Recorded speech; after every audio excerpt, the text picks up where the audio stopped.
कोई पदार्थ है, इसमें जो धारा बहती है वो डायरेक्ट क्या मतलब होता है धारा। अब देखिए इसमें क्या होता है, बीच समझिए कि वायर है, लेकिन इसमें इसकी गति करने की जानते कैसे गति करता है, ऊपर कभी नीचे, समझ में आ रहा है ना। तो इस तरह ये गति करता है। तो देखिए यहाँ पर धारा का भी पॉइंट आप ध्यान दीजिएगा।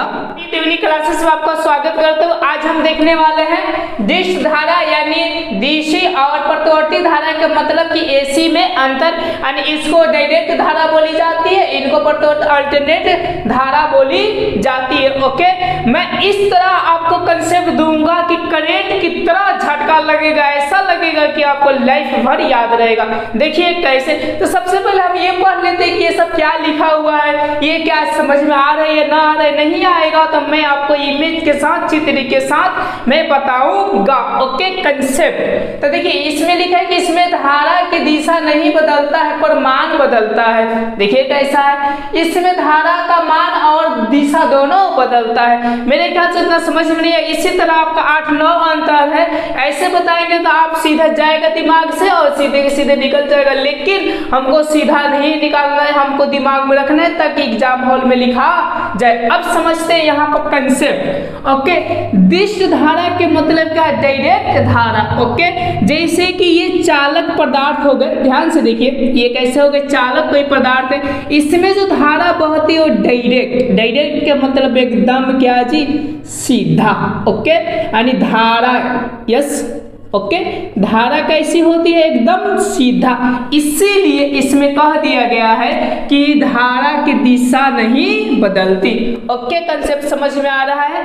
अब चलिए, अब ये होता है धारा। अब देखिए इसमें क्या होते हैं, बीच बीच में प्रतिरोध होते हैं यानी कण होते हैं। तो यहाँ से जब ये धारा चलता है तो क्या होता है, तो इसको रोकता है, तो रोकते रोकते इधर आता है तो धारा क्या हो जाता है, तो कम हो जाता है। ओके, मेरे ख्याल से समझ में आ रहा है। तो वही बात लिखा गया है कि इसका मान बदलता है, यानी ज्यादा से क्या हो जाते हैं, तो कम हो जाते हैं। ओके, मेरे ख्याल से समझे। अब चलिए प्रत्यावर्ती यानी एसी में क्या होता है, तो ये समझिए कि क्या होती है, तो आप क्या समझिए कि वायर है, लेकिन इसमें इसकी गति करने की जानते कैसे गति करता है, ऐसा गति करता है, ऐसा। ओके, कभी ऊपर कभी नीचे, कभी ऊपर कभी नीचे, समझ में आ रहा है ना। तो इस तरह ये गति करता है। तो देखिए यहाँ पर धारा का भी मान क्या हो रहा है, देखिए ऊपर नीचे होने से बदल रहा है, प्लस इसका मान है, देखिए कभी यहाँ पर इसका शून्य मान हो जाएगा, यहाँ पर आपका ज्यादा मान हो जाएगा, फिर शून्य, फिर ज्यादा, फिर शून्य और क्या ज्यादा। इस तरह ये क्या होती है, तो धाराएं चलती है। मेरे ख्याल से समझ में आ रहा है। तो यही चीज लिखे कि इसमें धारा का मान, ओके, यानी ये धारा का मान और दिशा ये दोनों क्या होते हैं, समय के साथ बदलते हैं। मेरे ख्याल से ये वाला कंसेप्ट समझ में आ गया। और चलिए दूसरे के कंसेप्ट इसी से निकालते हैं। देखिए अब चलिए, अब देखते हैं कि ये इसके जस्ट क्या होती है, तो इस सीधे चलती है। तो अब देखिए इसमें दूसरा का पॉइंट आप ध्यान दीजिएगा। अब ये क्या होती है, तो इसके जस्ट अंदर चलता है। इसकी जो धाराएं होती है डीसी की, ये तो वायर के यानी चालक पदार्थ के क्या होते हैं, अंदर प्रवाहित होते हैं। और इसमें जो होता है ना, इसमें ये तार के क्या होता है, ऊपर ऊपर होता है। इसीलिए तो एसी धारा को, जैसे घर में जो गया है वो एसी धारा होता है, तनी से छुए अरे मारता है बहुत भी जो झटका। ओके, डीसी को छुए तो उससे अपेक्षा क्या करता है, कम झटका मारता है। क्यों? क्योंकि इसके अंदर माने वो धारा प्रवाहित होती है, तार के अंदर होती है, और इसमें क्या होता है, ऊपरे ऊपरे चलता है। ओके, इसीलिए के आंसर जस्ट बताते हैं। तो मेरे ख्याल से समझ में आ गया। तो हम 3 नंबर ये लिख सकते हैं। ओके, 3 नंबर की धारा, ओके, चालक पदार्थ के अंदर प्रवाहित होती है, चालक पदार्थ के अंदर, ओके, अंदर क्या होती है, प्रवाहित होती है। ओके, मेरे ख्याल से समझ में आ गया आपको 3 नंबर। अब चलिए, सॉरी ये 2 नंबर होगा, मैं गलती कर दिया, ये 2 नंबर। ओके, और इसमें क्या होती है, तो ये धारा, ओके, चालक पदार्थ के ऊपर प्रवाहित होती है।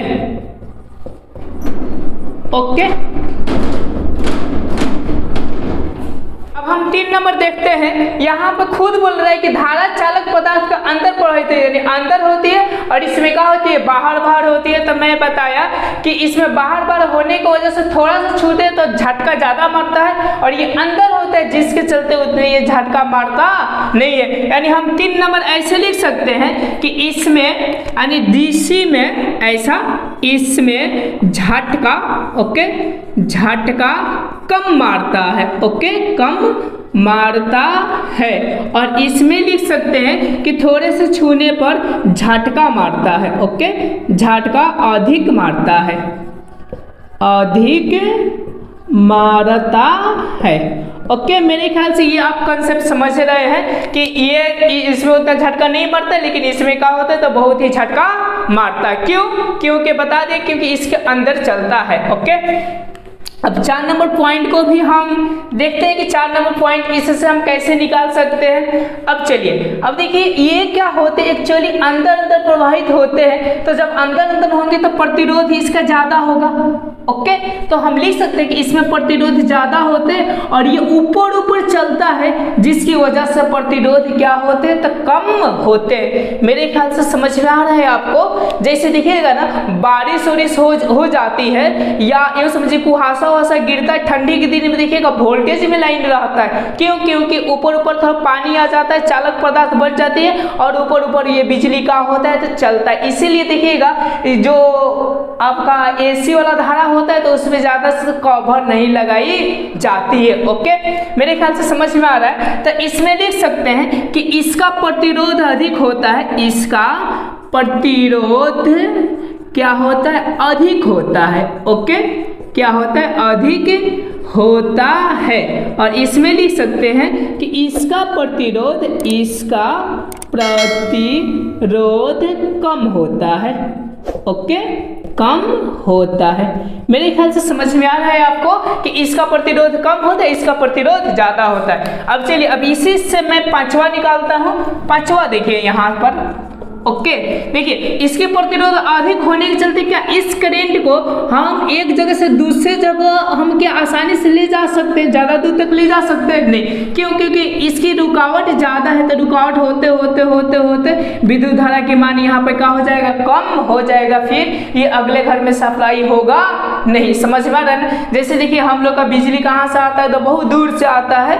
ओके, लेकिन वो जो आता है वो एसी आता है, तार के ऊपर ऊपर। यदि अंदर है तो हमारे घर तक आते आते उसका वोल्टेज कितना हो जाएगा, 0 हो जाएगा।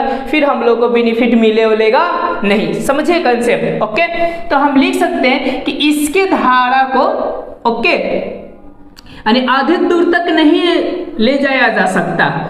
इसके यानी इसमें, सॉरी क्या लिखूं, धारा को ऐसे लिख सकते हैं कि धारा को अधिक दूर तक नहीं ले जा सकते। ओके, और इसको क्या कर सकते हैं, क्योंकि ऊपर ऊपर फ्लो कर रहा है, प्रतिरोध आपका कम है तो ज्यादा दूर तक जा सकता है। तो लिख सकते हैं कि यह धारा, ओके, ज्यादा दूर तक जाता है। ओके, मेरे ख्याल से आप समझें कि ज्यादा दूर तक जाता है, ये क्या होता है तो कम दूर तक जाता है। यहां तक आपको कोई दिक्कत हो तो बोलिए। मेरे ख्याल से नहीं है। चलिए, अब हम 6 अंतर को देखते हैं। ऐसे 8-9 अंतर देखते हैं। इसमें से आपको 3 ही अंतर क्या करनी है तो याद रखनी है। कौन कौन सी रखनी है, तब तक मैं क्या करो, ये मिड कार्ड है, तब तक आप क्या कीजिए, देखिए नीचे लाल सब्सक्राइब वाला बटन होगा, उसको क्लिक कीजिए और मेरे साथ क्या हो जाइए, सदैव के लिए जुट जाइए। ओके, चलिए अब मैं 6 नंबर देखता हूँ कि 6 नंबर क्या हो सकती है। ओके, अब देखिए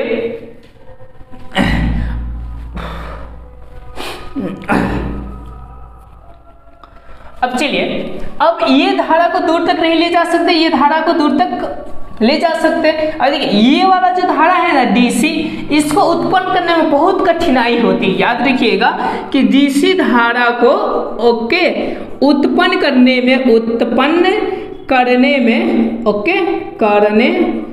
में अधिक कठिनाई होती है, अधिक कठिनाई ओके सॉरी, कठिनाई होती है। कठिनाई का मतलब समझे महंगा पड़ता है, होती है। ओके, और ये देखिए ये बहुत ही सस्ते होते हैं, इसीलिए हमारे घर तक ये आसानी से पहुंच गए हैं। बोल सकते हैं कि यह आसानी से उत्पन्न किया जा सकता है, उत्पन्न किया जा सकता है। मेरे ख्याल से आपको समझ में आ रहा है। ओके, अब चलिए सातवां अंतर की ओर बढ़ते हैं। सातवां अंतर क्या हो सकता है? तो आप देखे होंगे कि जो भी हमारे घर में जाता है करंट, तो देखिएगा ना वो लिखता है कि 11,000 वोल्टेज का ये क्या है, वायर है, लेकिन हमारे घर में 220 वोल्टेज जाता है। तो देखिएगा वो जो 220 वोल्ट कब जाता है, एक ट्रांसफार्मर लगाया जाता है। किसके लिए लगाया जाता है?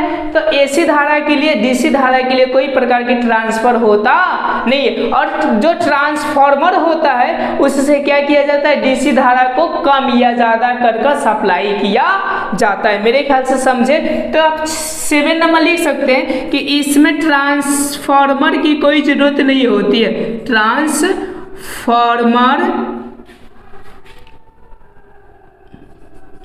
ट्रांसफार्मर की कोई जरूरत नहीं होती है, कोई जरूरत नहीं होती है। मेरे ख्याल से समझ में आ रहा है। और इसमें ट्रांसफार्मर ओके, ट्रांसफार्मर धारा को कम या ज़्यादा करता है, कम या ज़्यादा करता है।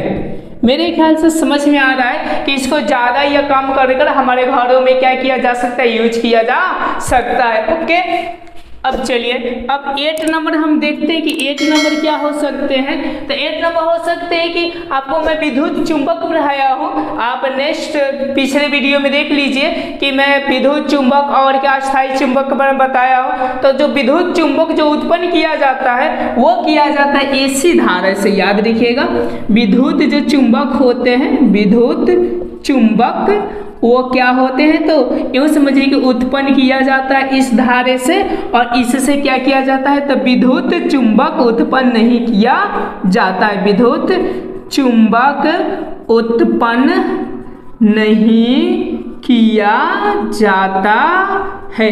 मेरे ख्याल से कितने अंतर हुए? 8 अंतर हुए। चलिए एक और देख लिया जाए, छुटल बटकल होगा तो। ओके, मेरे ख्याल से ऐसा कोई अंतर ऐसा नहीं लग रहा है कि छूटल भटकल है। लगभग कितने अंतर हुए आपके? 8 अंतर हुए। ओके, मेरे ख्याल से समझे एसी और क्या डीसी धारा में अंतर। चलिए, यदि वीडियो आपको अच्छा लगे तो लाइक सब्सक्राइब और अपने दोस्तों के साथ शेयर करें। ओके, अब इससे एक नंबरिया क्वेश्चन कैसे पूछता है? ऐसा पूछता है कि एसी धारा तार से कि मान ये समझिए एसी धारा का दिशा और मान कैसा होता है, तो आप बोलिएगा कि इन दोनों के मान बदलती है। पर एस जो डीसी होता है उसमें धारा का मान एकदम सीधा होता है, सॉरी धारा की जो दिशा होती है वो क्या होती है, सीधी होती है, पर मान उसमें क्या होते हैं, तो बदलते रहते हैं। जैसे यहाँ पर आपको कंसेप्ट समझाए। ओके, तो मेरे ख्याल से एसी और डीसी में आपको समझ में आ गया लगभग कितने अंतर? 8 अंतर, जिसमें से आपको कम से कम कितने अंतर याद रखने? 3। तो मेरे ख्याल से 3 तो हो ही जाएंगे, और ज़्यादा से ज़्यादा याद रखिएगा तो आपके लिए क्या होगा, तो अत्युत्तम होगा। Thank you.